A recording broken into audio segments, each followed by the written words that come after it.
Assalamualaikum warahmatullahi wabarakatuh. Saya Wafil Khadijah dengan NIM 231054002 dari Universitas Andalas Kampus Payakumbuh, jurusan Ekonomi Pembangunan dengan mata kuliah Ekonomi Moneter. Dosen pengampu Bapak Bintang Rizky Abdullah Majo Saibah SE FSI.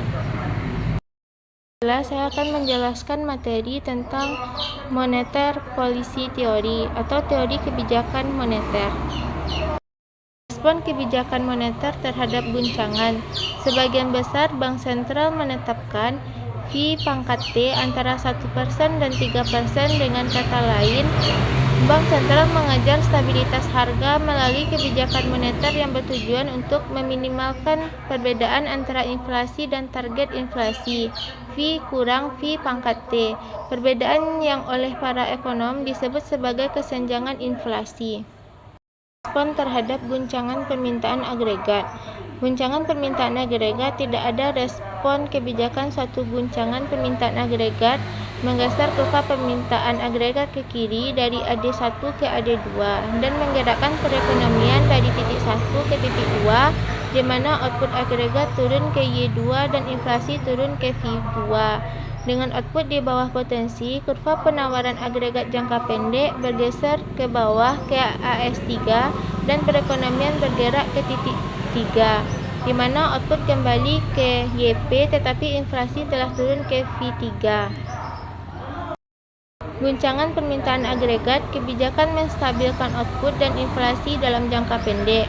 Guncangan permintaan agregat menggeser kurva permintaan agregat ke kiri dari AD1 ke AD2 dan menggerakkan perekonomian dari titik 1 ke titik 2, di mana output agregat turun ke Y2 dan inflasi turun ke V2.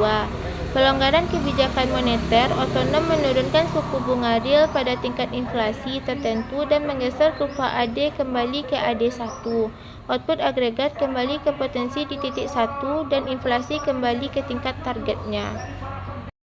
Guncangan pasokan permanen. Tidak ada respon kebijakan. Guncangan penawaran negatif permanen menurunkan output potensial dari YP1 menjadi YP3 dan kurva penawaran agregat jangka panjang bergeser ke kiri dari LRAS1 ke LRAS3. Sementara kurva penawaran agregat jangka pendek bergeser ke atas dari AS1 ke AS2. Perekonomian bergerak ke titik 2 dengan inflasi naik ke V2 dan output turun ke Y2. Karena output agregat masih di atas potensial, kurva penawaran agregat jangka pendek akan terus bergeser hingga kesenjangan output menjadi 0 ketika mencapai AS3. Perekonomian bergerak ke titik 3, di mana inflasi naik ke V3 dan output turun ke YP3. Guncangan pasokan permanen. Kebijakan menstabilkan inflasi.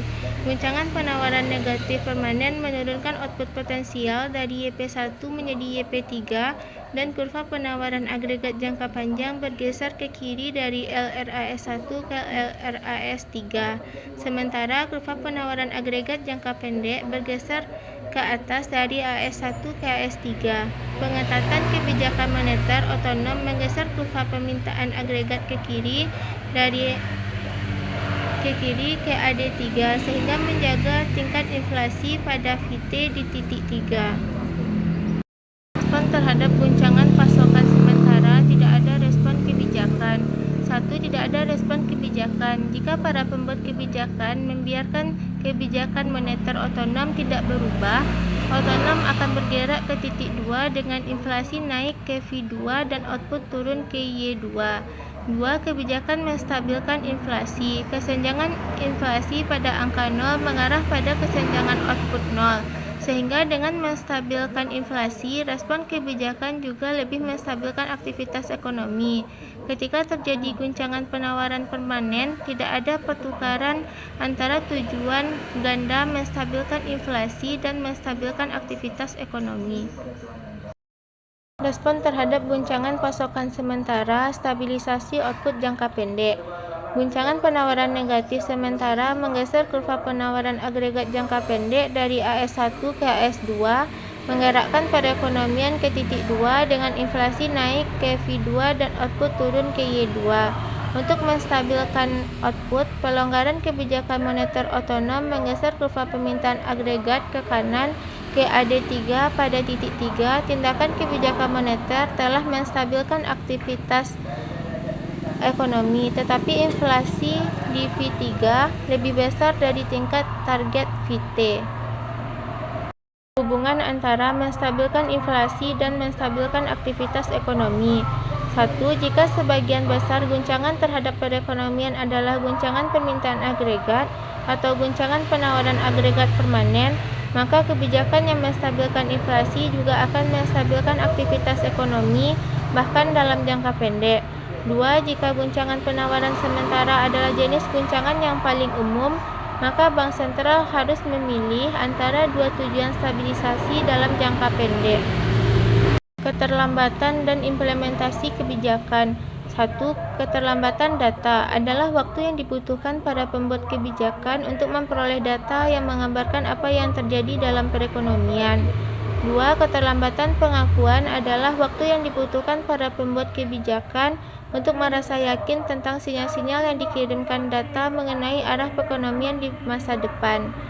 3. Keterlambatan legislatif menggambarkan waktu yang dibutuhkan untuk mengesahkan undang-undang guna menerapkan kebijakan tertentu.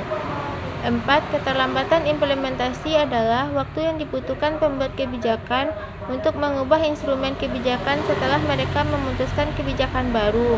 5. Keterlambatan efektivitas adalah waktu yang dibutuhkan agar kebijakan tersebut memberikan dampak nyata pada perekonomian. Target ketenagakerjaan tinggi dan inflasi. Dua jenis inflasi dapat terjadi akibat kebijakan stabilisasi aktivis yang bertujuan untuk mendorong lapangan kerja yang tinggi. 1. Inflasi dorongan biaya atau cost push inflation terjadi akibat guncangan pasokan negatif sementara atau dorongan pekerja untuk kenaikan upah yang melebihi kenaikan yang dibenarkan oleh peningkatan produktivitas.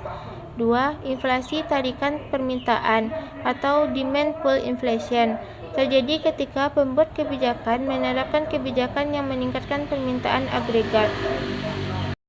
Inflasi dorongan biaya.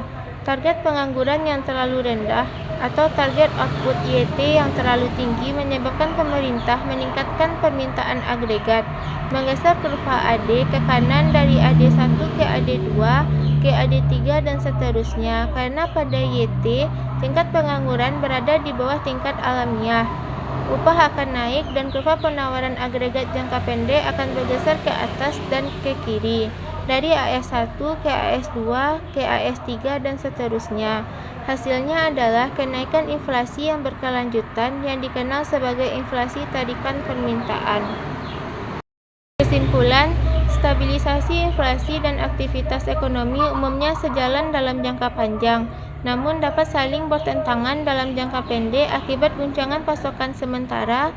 Perdebatan kebijakan moneter berkisar antara pandangan aktivis yang mendukung intervensi pemerintah dan non-aktivis yang mengandalkan mekanisme pasar.